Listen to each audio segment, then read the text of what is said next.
Hello everybody. So I'm going to be talking about some healthcare comics that we've been creating today, and that's me.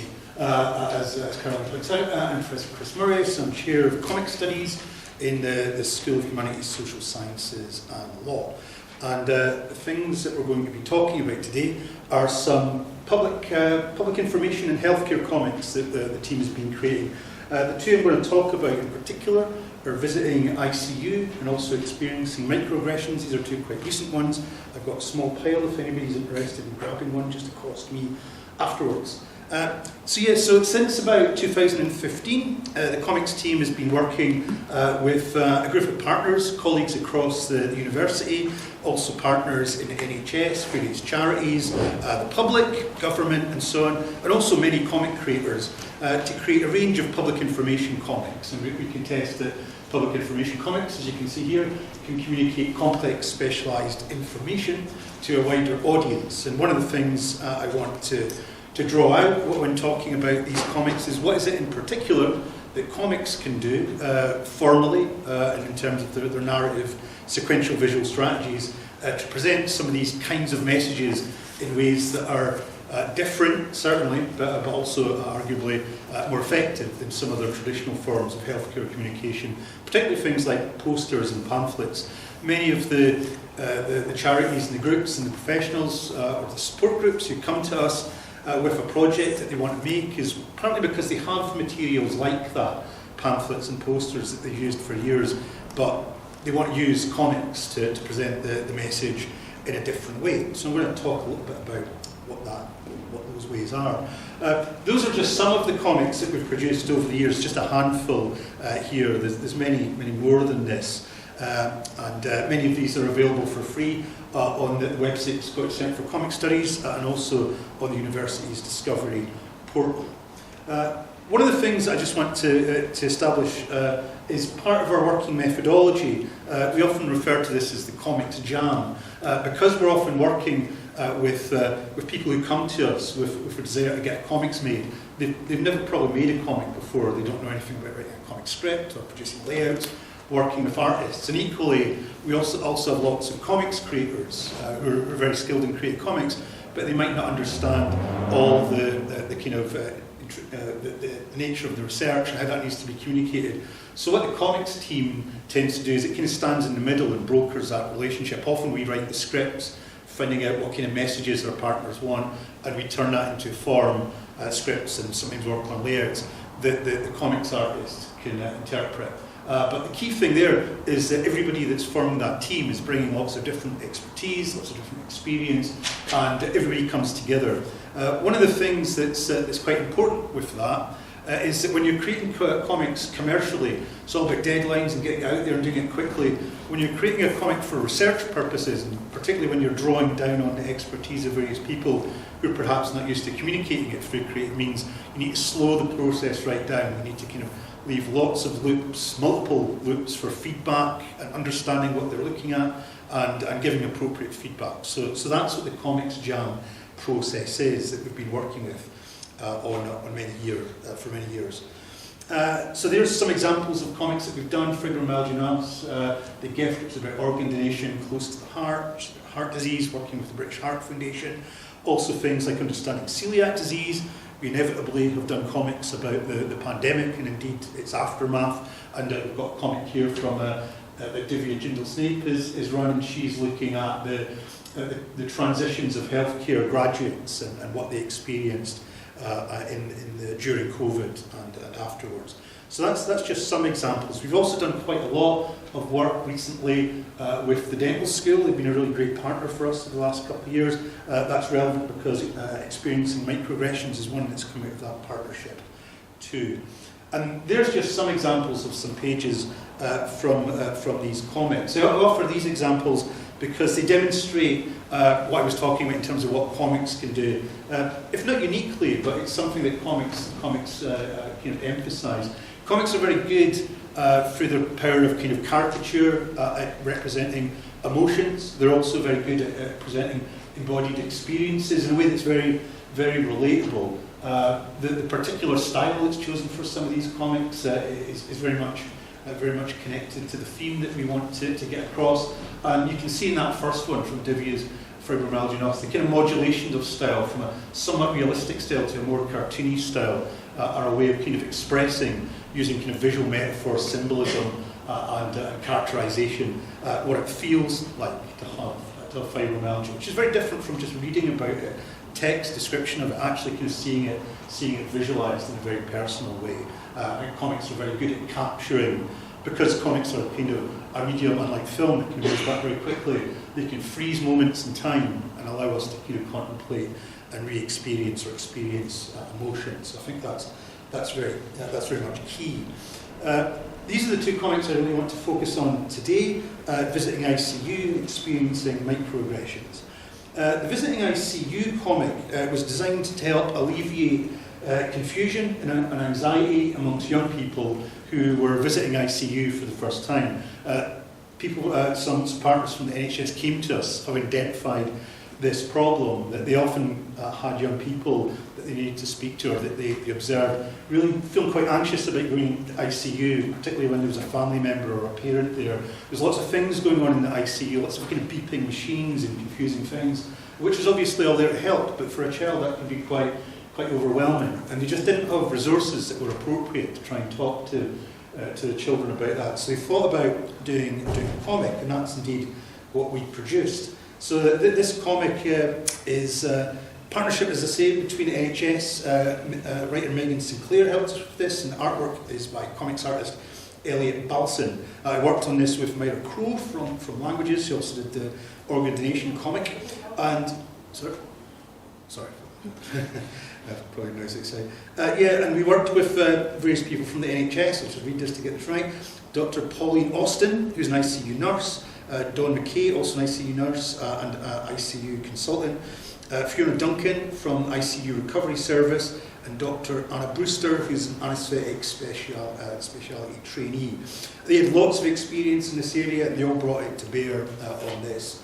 So one of the primary considerations when making this comic was really about style. We wanted the style to be quite realistic. We wanted it to be able to show. We wanted it to be able to show details of what it was like to visit the ICU, but we also wanted the style to be kind of somewhat approachable. So colour played quite a role in that. It could be too cartoony or fantastic. It had to be grounded in reality. Also the choice of story. We have a young girl who's very nervous about going into the ICU to see her mother, but she's kind of mentored by a slightly older child who's had similar experiences who talks to her. So we see in flashback the experiences of the older child going in to see his parent in ICU. But the kind of threat and the danger of all that is somewhat pushed back a little bit, because it's a memory, so we know it's kind of okay. But so it foregrounds this quite difficult story and this difficult conversation by using elements of style, elements of colour, and the narrative choices that we made. The comic was endorsed by the Scottish Intensive Care Society and was distributed to many ICU units across Scotland. And a story about the making of the comic actually featured in Critical Eye, which is the magazine of the the Faculty for Intensive Care Medicine. And in the article featured there, this is Pauline and Fiona who we worked with. Pauline notes that the team wanted images that would make an impact and feel true to life, but which would also represent information to help young people understand what was happening in ICU. The artwork effectively illustrated the sights and sounds encountered in ICU, while also visually tackling the challenges of issues like delirium. It was also important to the team that the comic was as true to life as possible, and great care was taken to ensure accurate representation of healthcare team members and their uniforms. We spent an enormous amount of time going back and forth with colour, saying that isn't quite the right colour of those scrubs. Kind of infuriated the artist, I think, in the end. But we got there very much in the end. And yeah, the kind of key themes, the kind of twin emotions of kind of anxiety and also a kind of concern and care were what mobilised this all the way through. I think it's quite a useful resource for young people visiting ICU, and it's been used in that context.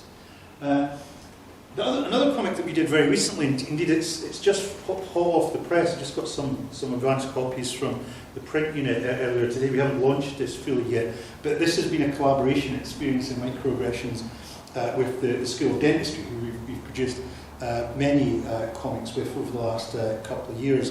And this is in collaboration with Kate Good and also Mohammed Islam there at the School of Dentistry. And they got some funding to produce this short comic, which is in many ways a kind of proof of concept for a much larger project about microaggressions. There's nothing particular to the School of Dentistry in relation to microaggressions, it's just they want to explore this issue, and there's been some interest across other places in the university of tackling the same theme. So that there we have the kind of inside front cover of the comic, which talks about what a microaggression is, a statement, action or incident regarded as an instance of indirect, subtle or unintentional discrimination or prejudice against members of a marginalised group, such as a racial minority. So that's the kind of definition of a microaggression. One of the reasons that we did this is because I think Katie and Mohammed in kind of looking after dental students, many of whom were on kind of clinical placement, often found that in terms of kind of getting in touch and keeping in touch with their students on placement, issues like this would come up. So they did a survey about microaggressions and things that had been experienced, because if there's a kind of case of outright discrimination, it's kind of clear what kind of guidelines you follow to kind of raise a complaint or kind of. But when it's a microaggression of this definition, when people have experienced it, they either often don't really know it's a microaggression or only occurs to them later, or there's a kind of problem with, well, maybe did they really mean that? Was it poor wording? But these things have a kind of these things have a kind of cumulative effect rather, and it was found that microaggressions was a particular issue that many of the students and indeed staff who were in clinical placement found that they just really didn't know what to do with, and they found it hard to kind of identify when a microaggression has occurred or what they should do in that situation. So there was a survey done of that, and from that survey we worked to kind of take some stories, and none of these are autobiographical, but they're drawn from the authentic experiences. We created characters to kind of present these stories, but many of the stories that we deal with here are ones which are recurring, and I guess that's one of the kind of pernicious things about a microaggression. It's not that somebody says it once; it's these things happen over and over again. So we kind of one of the ones that we dealt with here is all about a dental student being continually asked where she's from and when are you going home, things like that. There's a kind of alienation that comes from that, and I think right in the centre here we have the character. This is something in comics we call a Chilby effect, where a character becomes kind of anatomically distorted and cartoon-like to kind of express extreme emotions. We have another one, and this is a recurring one that came up quite a lot. Students talking about, particularly African students, talking about the fact that people often commented on their hair and would often go so far as to touch their hair, and sometimes saying, what lovely hair you have, and touching it, and things like that. And this kind of invasion of personal space and these comments, often when communicated to other colleagues, they would say, you're taking it too seriously, or they're just trying to be nice. But actually, when this is happening all the time, it can kind of have a damaging cumulative effect. So we talked through that, and also another example of a microaggression. A dental student here finding out that or feeling that they're always kind of being ignored by patients who defer to other members of the team, and talking through some of these issues. And we can end with a workshop around microaggressions where people again talk more about their experiences. I think the key here in terms of what the comics can do is just the idea that comics, formal properties, particularly things like word balloons and captions, are really good at showing one thing but revealing another. So for microaggressions, the idea that people would not present or not react to experiencing a microaggression, they'd act like it was okay, but really what they were thinking is that's not okay, or that's really hurtful, or I feel offended by that.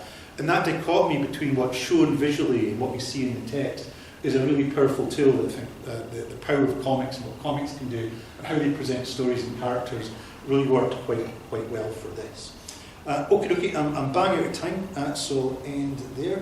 Just thank you very much, and if anybody is interested in seeing some of these, I've got a wee pile there, so just grab it. Cheers.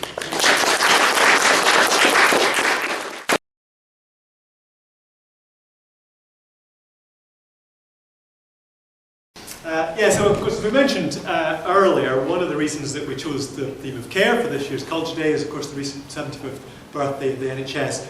And when we think about care and caring and how this has changed over time, the history of medical care is, of course, one of the first things that comes to mind.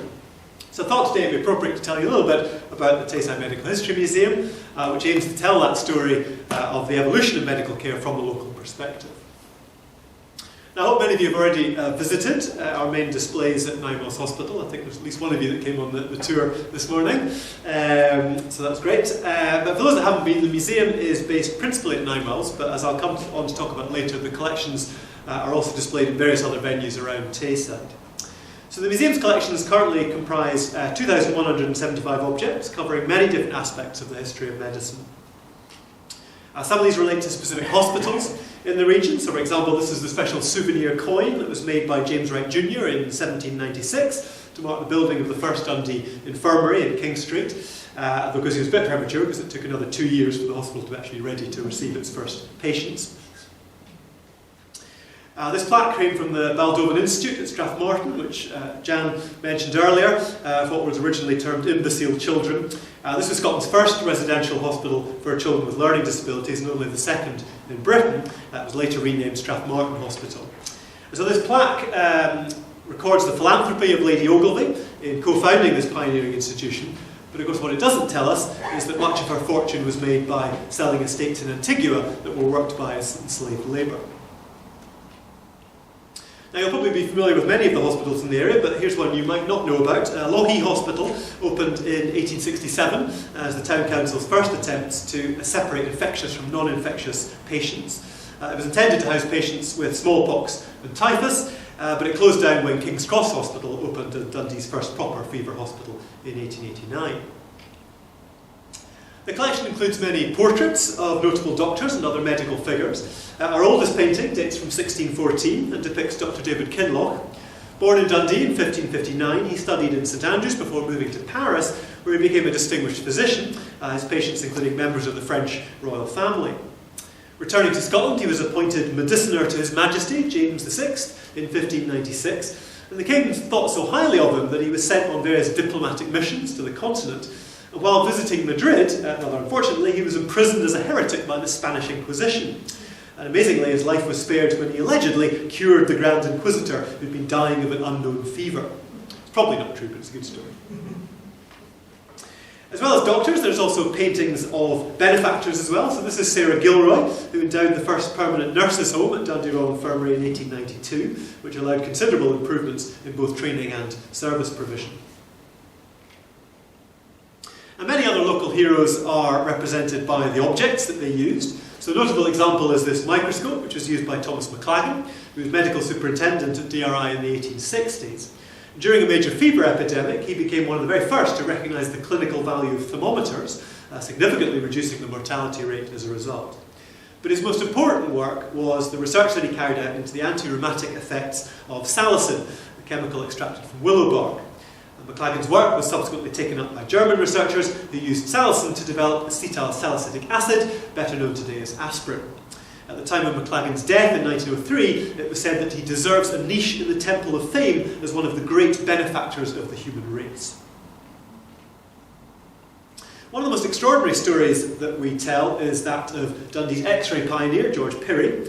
Within months of the discovery of X-rays in Germany in 1895, Pirrie began experimenting to demonstrate their possible use in medicine. He established an electrical department at DRI in 1896 and worked there until 1925 when he was forced to retire due to ill health. He wore this lead-lined mask to try to protect his face from radiation damage, but it failed to protect his eyes, and he lost one eye altogether and most of the sight in the other. Most unpleasant was the burning pain that he developed in his hands, which were the most exposed to the deadly rays. He used this bottle of mustard oil to rub on his hands to try and alleviate the pain, but eventually both his hands had to be amputated. He actually donated one of his hands to the hospital's pathology collection, which we still have today. So look away now if you don't want to see this. But this is Pirry's hand, and you can clearly see the effects of the various cancerous tumours that developed because of his exposure to X-rays. In 1926, Pirry was awarded a civil list pension and a Carnegie Hero Trust medal. The grateful citizens of Dundee organised a public collection for him, raising over £1,200. And his name was also one of those inscribed on a memorial in Hamburg, recognising early X-ray martyrs. It's okay to look back again. But as well as extraordinary objects like these, the museum also has a large collection of much more routine, everyday objects that represent the many aspects of medical care. So, for example, here's a Victorian-era wheelchair alongside a nurse's uniform from the 1960s, GP's bag from the 1950s, early hearing aids, various surgical instruments, and many, many more. Now, many of these represent positive stories of improvements in medical treatment and practice, but one very important aspect of medical history is remembering also the failures, the things that didn't work, sometimes with catastrophic consequences. So this is a tube of tablets of a drug called Distaval, manufactured sometime between 1958 and 1962. Now that name may not mean anything to you, but when I tell you that Distaval was the UK brand name for a drug that was originally called thalidomide, I suspect far more of you will be familiar with that name. So this was developed in West Germany in the 1950s as a sedative, but it was soon being used to treat a wide range of other conditions, including morning sickness in pregnant women. And from 1956 it was available in Germany for over-the-counter sale with no doctor's prescription needed. It was launched in the UK as Distaval in 1958, and the accompanying information stated that, quote, Distaval can be given with complete safety to pregnant women and nursing mothers without adverse effect on mother or child. Now that claim was made following various tests of the drug on animals, during which researchers found that it was virtually impossible to give the test animals a lethal dose of the drug. And so largely based on that, the drug was deemed to be harmless in humans. But in the 1950s, scientists were not aware that the effects of a drug could be passed through the placental barrier and harm a fetus in the womb. And unfortunately, in the case of thalidomide, no tests were done involving pregnant women. It took 5 years for the connection to be made between thalidomide taken by pregnant women and the impact on their children. And the main reason that it took so long was due to the wide range of changes to fetal development that the drug caused. Limbs, brains and other internal organs, eyesight and hearing could all be affected. The company withdrew the drug in November 1961, but in the UK the government took until May 1962 to issue a warning about the product. In the 6 years that this drug was available to pregnant women, it's estimated that over 10,000 babies were affected worldwide, and around half of those died within a few months of being born. As a result of this appalling tragedy, the UK and other countries changed their procedures for drug testing, so that the drug could no longer be approved solely on the basis of animal testing, and the 1968 Medicines Act was passed to make clear distinctions between prescription and non-prescription drugs. So there are many other objects in the museum that also have extraordinary stories to tell, but for the rest of this talk I want to focus instead on telling you about the history of the museum and how its collections and displays developed. Founded 35 years ago entirely by volunteers, the museum was the brainchild of Charles Forbes, who was then Professor of Medicine. He brought together several interested individuals to form a committee in 1988 that would oversee the collection and exhibition of artefacts relating to the history of medicine. The following year, the museum staged its first public exhibition. So this is the same space that Vicky showed you earlier, so you can see how much it's transformed over the time. And they used display cases that were borrowed from Bonar Hall. These are actually the same ones we use for our exhibitions down in the Tower Foyer today. They're fairly ancient. In 1990, Professor Forbes donated money to buy 2 new cases, and a regular exhibition programme began. Dr. Laura Adam, a research scientist in renal medicine, took on the responsibility of honorary curator, a post she held until her death in 2004. Born in Glasgow, Laura joined the medical school in 1962. Working with Bill Stewart and then Ian Henderson, she studied renal impairment and renal failure, and her team made major advances in the problems of handling aluminium, iron and magnesium. Most notably, her work with erythropoietin resulted in major long-term gains in patients' physical and mental well-being. But medical history was her real passion, and the museum would never have developed without her enthusiasm and determination. In 1993, a formal constitution was drawn up that agreed joint responsibility between the university and the NHS. The year after, the university appointed its first curator, my predecessor, to catalogue and care for all of its various museum collections, and the Medical History Museum thus became part of the University Museum collections, with Laura's role as honorary curator now formalised by the University Court. The closure of Dundee Royal Infirmary in 1998 led to considerable additions to the collection, including many of the pieces of early equipment and portraits of doctors and donors that I showed earlier. And you can see many of the other portraits here. The museum also expanded its exhibition areas to include display cases in the main hospital foyer and the radiology department. Laura was also very active in other areas, publishing her research on some of the key figures that I've already mentioned, including David Kinloch and Thomas McLagan, using the collections to teach medical histories to students, as you can see here. Designing the Millennium Trictive panel made by members of the Dundee and East of Scotland Embroiderers Guild and permanently displayed at 9 Mills. And perhaps most visibly, naming all of the streets around the hospital in honour of local medical pioneers. After Laura's death in 2004, Dr. Graham Lowe took over as honorary curator. A senior consultant in the dermatology department at 9 Mills, with a specialism in latex allergies, he was hugely loved and respected, not just in 9 Mills, but in hospitals across Tayside, and was a great ambassador for the museum. He not only re-energised the exhibition programme at 9 Mills, but also established satellite displays at community hospitals in Blairgowrie, Pitlochry and Aberfeldy. Graham also resurrected the museum committee, encouraging help from many practising and retired NHS and medical school staff, including John Blair, Jim McKellican, Roddy Cameron and many others.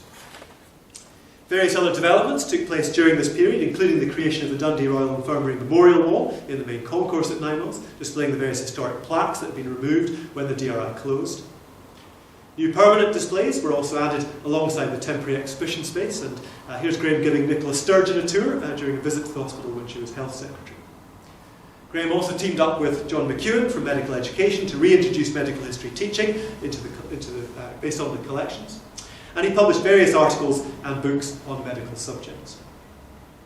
Graham retired in 2013, shortly before a major redevelopment of the medical school, which meant the loss of our temporary exhibition space, but the creation of a new permanent display outside the main lecture theatre, completed in 2016. 2 years later, we created a new display on the history of surgery at Dundee Science Centre as part of their award-winning Medical Marvels gallery. Objects from the museum can also be seen on long-term loan to the McManus, Discovery Point and Verdant Works.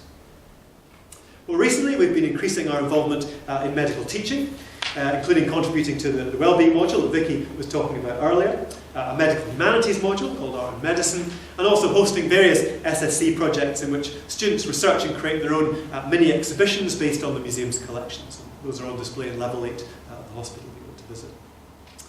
Finally, I should mention that we also collaborate with other medical collections as one of the founding members of the Scotland of Medicine Partnership, formed in 2004 to bring together museums, archives and libraries from across Scotland that hold medical history collections. So do check out their website if you're interested in finding out about medical history in other parts of the country. So next time you're stuck at 9 Mills waiting for a hospital appointment, do pop along to visit the museum's displays. The main permanent display is in the medical school just outside the Garnicki Trust Lecture Theatre, so basically you just turn left on entering the main hospital concourse, and it's just to the right at the end of the corridor. And that's it for me, so thank you very much.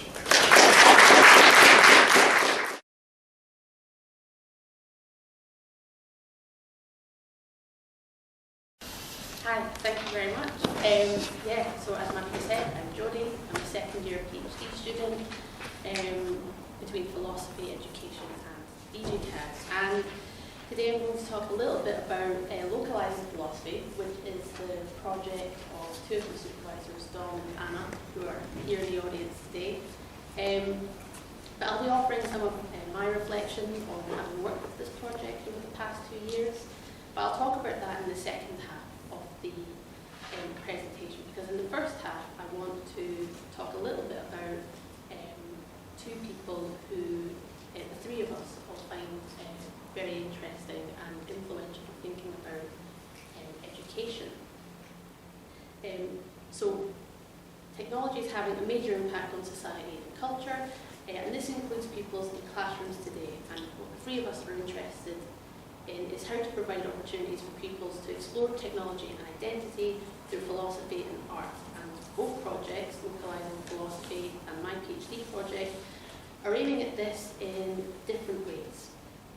So the first person I'd like to introduce is Gert Biesta, who is a current Professor of Education at Edinburgh University and Maynooth University in Ireland. Biesta is interested in different approaches to education from the more common approaches of curriculum-centred, which places an emphasis on the content children learn,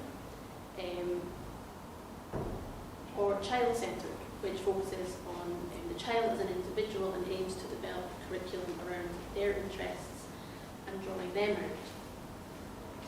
Instead, Biesta wants to argue for a world-centred education. For Biesta, children require space and time in education to engage with what he calls their subjectness, and to, quote, figure out how to exist in and with the world, end quote. And they have to learn how to do this in their own way, but Biesta is very clear to clarify that this is not the same as just doing whatever you want to do. This, for him, is an existential question. How do we exist with ourselves and the rest of the world around us? The world, in other words, is the one and only place where our existence takes place. It is to highlight that the educational work in relation to this is about redirecting the attention of the ones being educated to the world. And he goes on to say, pointing is the fundamental operation of education. Pointing is always a pointing to something. I'm quite interested in the way Biesta describes education as pointing. And this is something I want to look further into in my research. And I'm currently reading it a few ways. Firstly, its sense of direction. I think it provides direction for educators. How does an educator begin to develop a world-centred approach with children? Perhaps by beginning to work on creating ways in which children can be pointed towards the world. There is also a bodily aspect to it, physically directing oneself to the world. And for me, this implies an openness. And I relate to this because of my own artistic practice, which is primarily moving image and photography. I'll often point cameras to the world, and this is what I do in my practice. And I'm using these mediums in a way to explore and investigate the world around me and to understand it more. What I'm also drawn to is, or why I'm also drawn to the approach of world-centred education and pointing, is because it feels very similar and very familiar to the writings of the second person I want to briefly introduce. It's Walter Benjamin, a German literary critic and philosopher, born in 1892 in Berlin, died in 1940 in Spain. And I chose a little piece from one of his archives of him sketching out an essay, because I thought this kind of represented him best, or hopefully I'll explain why in a moment. So Benjamin was a writer who was curious about the world around him. He wrote on art, literature, history, pedagogy, technology, how our experience of the world around us has been changed by technology. His attention was very much pointed towards the world. He was interested in urban spaces and wrote of characters such as the flaneur, someone who drifted through cities, and the arcades of Paris, observing the changes taking place in the modern 20th century city, and the ragpicker, someone who collected the detritus of society and placed them together in a considered way to reveal potential new meanings from them. Benjamin was seeing what could be learned from examining the conditions surrounding the changing nature of cities and his experiences from them. And I really like this little quote from Benjamin, which is, not to find one's way around a city does not mean much, but to lose one's way in a city. One loses one's way in the forest requires some schooling. Street names must speak to the urban wanderer like the snapping of dry twigs, and little streets in the heart of the city must reflect times of day for him as clearly as a mountain valley. I'm beginning to think of Benjamin more as a practice-based, world-centred philosopher, because he was going places to explore them, and he was collecting and organising materials. I think his work offers a lot of room to take inspiration from and to take it forward creatively, which I do so in my own practice. I'm often going on wanders and walks, and I'm trying to look at technology around behind me, and oftentimes I'm keeping Benjamin somewhere in the back of my head while I'm doing so. But I think his work can be taken forward in further creative ways and be applied to education. And for my PhD, I'm currently thinking about how this could work for my project, which focuses on how creative practices, which are philosophically informed, can engage with education and technology. But I'd like to talk now a little bit about localising philosophy, which, as I've said, is the project of John and Anna, and which I'm their attached PhD. This project cares a lot about young people and their education, and I think it takes a world-centred approach to education by providing an opportunity for pupils to think and explore the relationship with technology and how it impacts them. So the project's been ongoing since 2018, and for this presentation I'll focus on the most recent iteration of localising philosophy. So in 2022, the team were asked to support a Dundee secondary school cluster with their transition activities for primary 7 pupils moving into their first year of secondary school. The project was deemed a success by the secondary school, resulting in the school increasing their transition programme in the summer from 2 days to 3, and the team were invited back this year to deliver workshops to a new cohort of primary 7 pupils. So between May and June 2023, we completed another successful iteration of the project, exploring these big questions. Why do things change? Where is your place? And how do we connect today? And the importance of philosophy here is that it relates to its locality, finding something local and relevant for young people that helps frame certain issues. So the project draws a lot of influence from Benjamin, and in particular Benjamin's radio broadcasts. Benjamin delivered a number of broadcasts to children, and these were meant to be educational radio plays for them, and they covered many topics. They were based in Berlin, he was in factories, but the one that localising philosophy is taking specific interest from is the one titled The Railway Disaster of the Birth of Tay. Benjamin uses the Tay Rail Bridge disaster here in Dundee to weave together philosophy, history, technology, fantasy to engage young children in Berlin to think about the development of technology. So we visited each primary school twice to conduct on-site workshops in the classrooms, and using these 2 images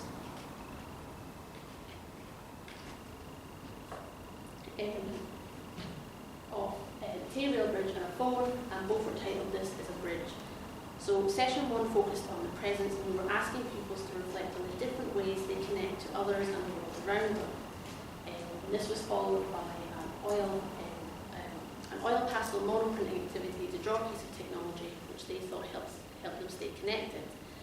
And what I found interesting with just this one slide is how quickly it generated a lot of discussion and a lot of strong opinions very quickly with the majority of pupils. And I really enjoyed observing pupils kind of putting forward their cases to one another, and how the art activity provided a way for pupils to work through their thinking and to express their ideas. In the second session,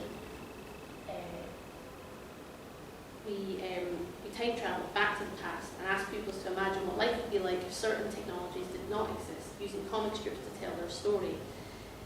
Walter Benjamin is also introduced in this session as the character WB, and we tell them about the radio play to hear their thoughts on why someone who was neither alive at the time of the disaster nor had ever visited Dundee wrote about it and how he would have found out about it.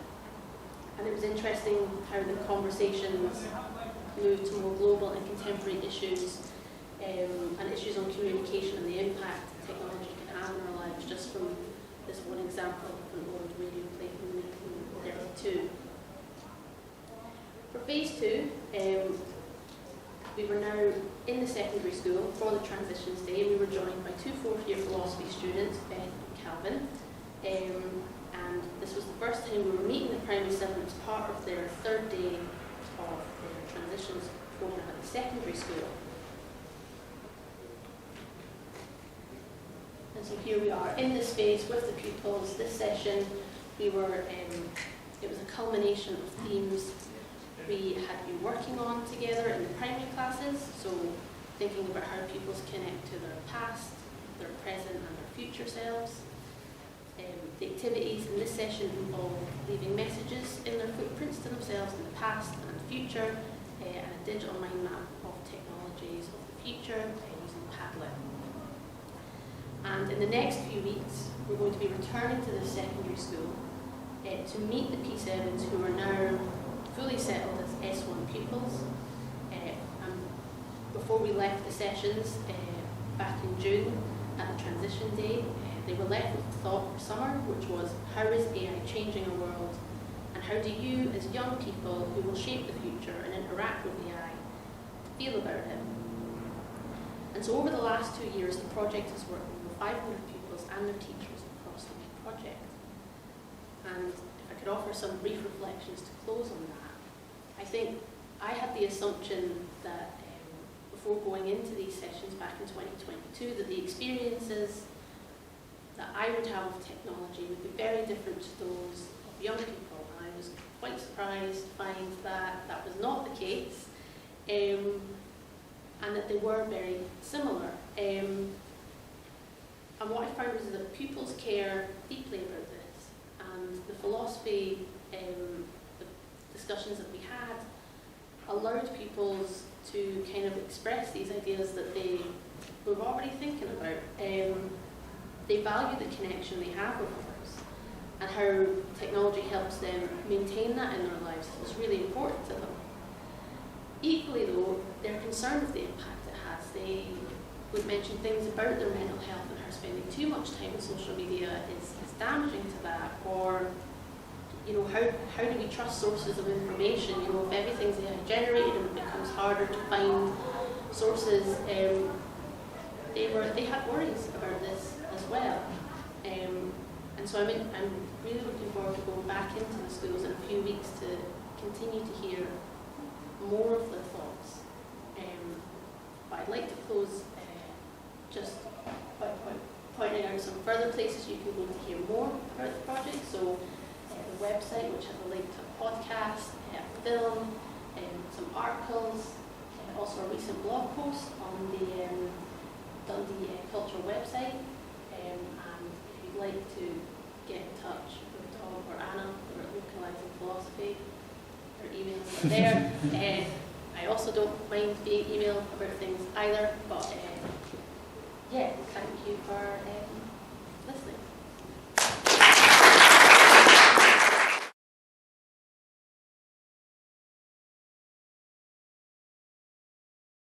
Thank you very much. And thank you for giving me this title, actually, because it's not one that came naturally to mind when I was actually thinking about this garden that we've been creating over the last 3 years. What I'm going to try to do is give you an overview of the story of placemaking with people imbuing emotion through their actions and reactions to create a place from a space in an environment. I'm going to talk about Lorena's story, because it's really her story I'm telling, which was a personal journey of grief as a student here at DJ CAD, a fourth year design student, who's trying to find her way in dealing with her uncle's loss, at the same time working through a thesis which would allow her to graduate and go on into the world. I'm going to talk a little bit about letting go and being part of something bigger than themselves. And that's something that it comes with the wisdom of life. That's what I'm told, at least, anyway. I'm trying to find out where my wisdom comes at the end of this, but to see what comes. And then I'm going to talk about the exploration of memorial in our life. And you think, with all of the tragedy going on in the world today, there is a point where we need to witness what's happened, find a way of capturing that. And I guess the story of the work I do and the work I seek to bring is about this placemaking from spaces with other people. Okay. Lorena, there she is at the bottom, a really bubbly person, a character that I came across within a few months of coming to Dundee in October 2019. If you think about that time, we just passed quite a poor summer. It's been very raining all summer, but we were just going into a winter drought. Nobody knew what was coming next, but Lorena was holding this grief loss of a family member.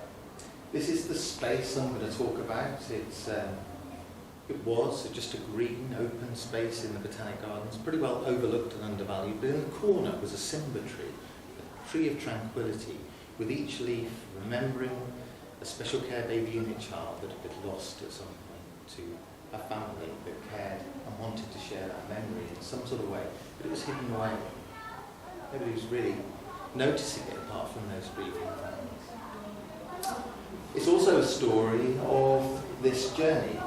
Any of you are familiar with the Kubler-Ross change cycle, this sense of grief and anger before you find something that allows you to experiment and work through the sense of hopelessness that often ends up in depression before we come out the other side, hopefully in a place where we can deal with those memories. It's also an allegorical story because the journey that Lorena has gone on and subsequently shared is a journey of dealing with grief to living with it. And that's something we all must face at some point in time. It never goes away, but it becomes memory. And the good thing with memory is you can access it, recall it, and shape it as we go forward in life together. It's also a cross-cultural story because she sought in her journey to understand how different cultures deal with it, from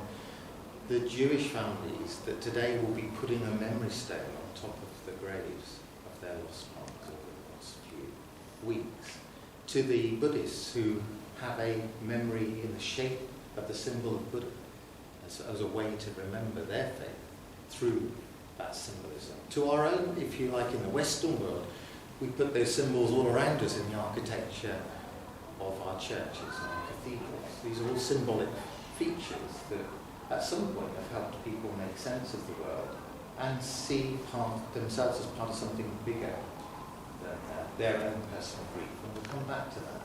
When Lorena came to me, she'd already spoken to an awful lot of people about grief and about design and about the way that journey as a personal one had been perceived. And I segued her towards Geoffrey Jellicoe, who in the Kennedy Memorial of Runnymede, which was next to a property I used to look after, Windsor Great Park, so I knew it very well.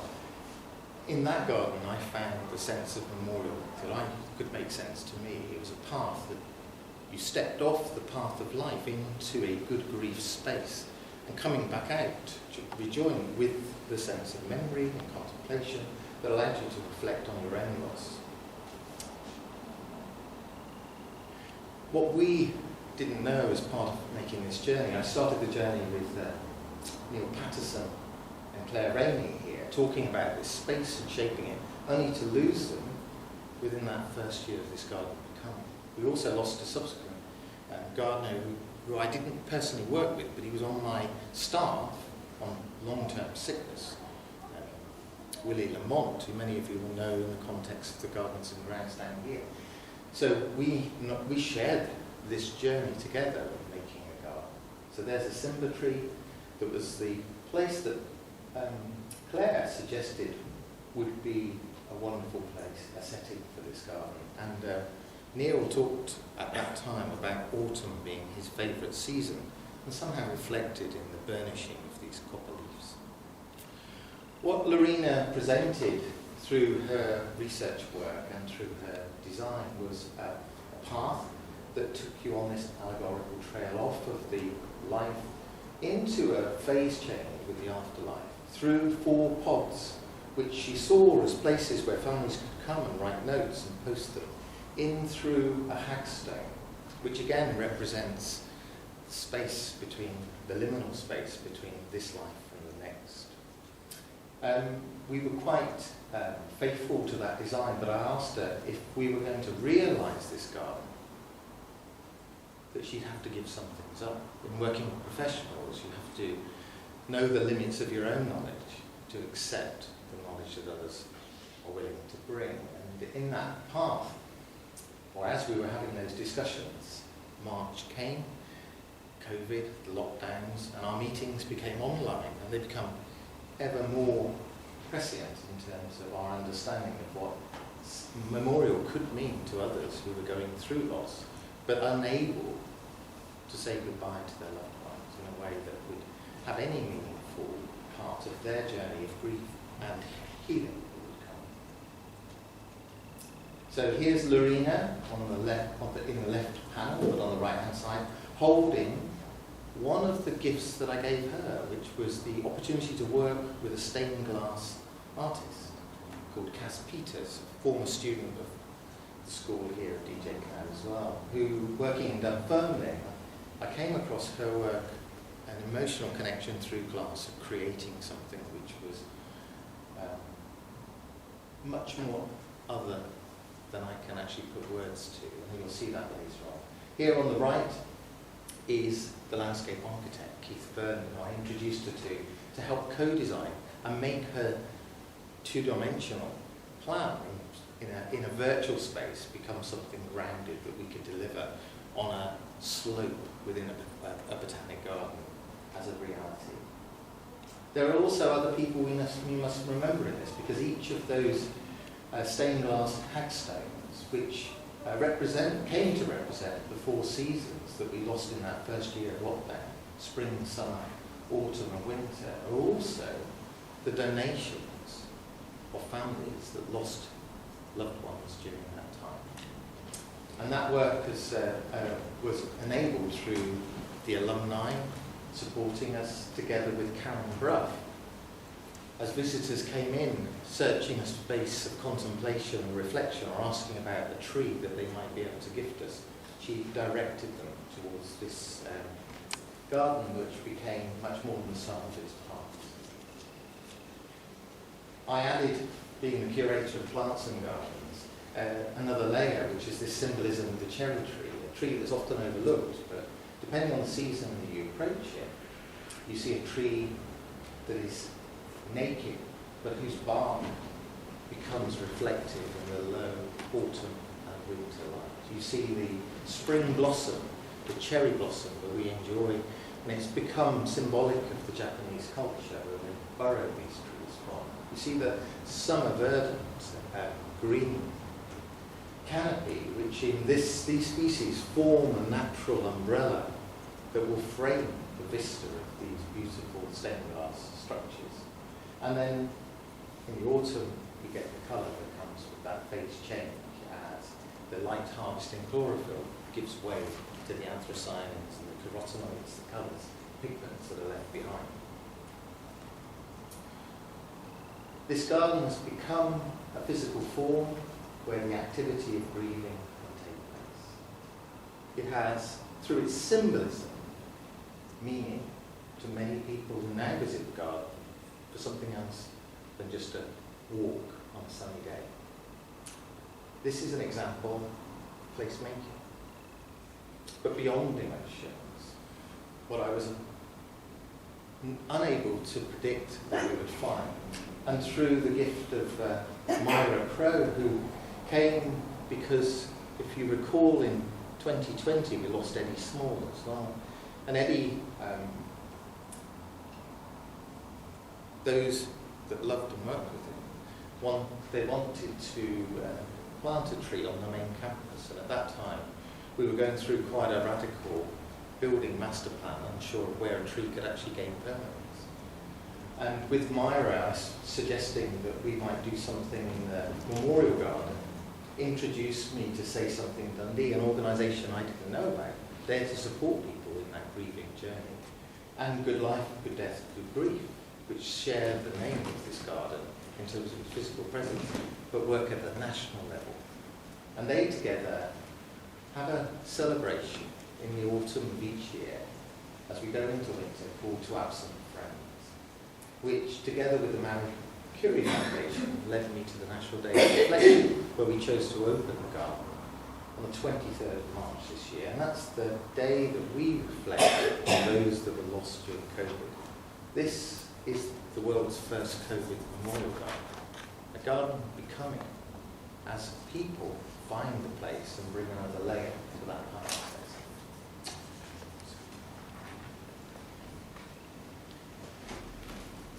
I'm interested in words. You can't study plants and Latin names without thinking about where the words came from. I was reflecting on the word care.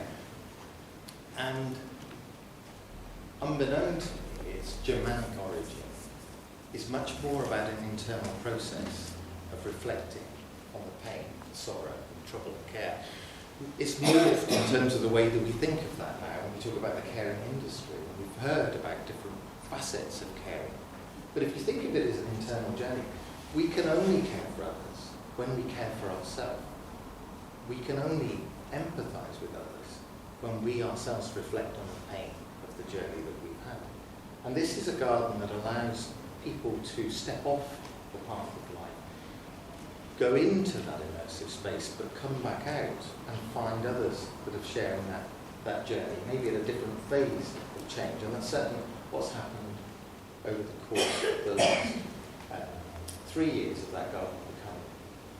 So I present the caring garden as primarily an internal grieving space. I'm not going to talk through the words that are left behind, but they're there for you to read afterwards in terms of my thoughts around the prominence and importance of this garden going forward in a time of great change. We are all grieving at some point. We will be grieving at some point. And there is a need to have somewhere to reflect on those moments of profound impact on us on a personal level, but also on a collective level.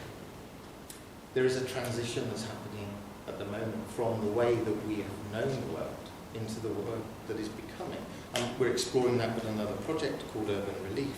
If you think about climate change and the impact that will have on generations to come, I hope in some way the sense of placemaking that we've been experimenting and learning to give away rather than hold on will become much more impactful in the way that we think about spaces becoming places through the imbued emotion of people sharing.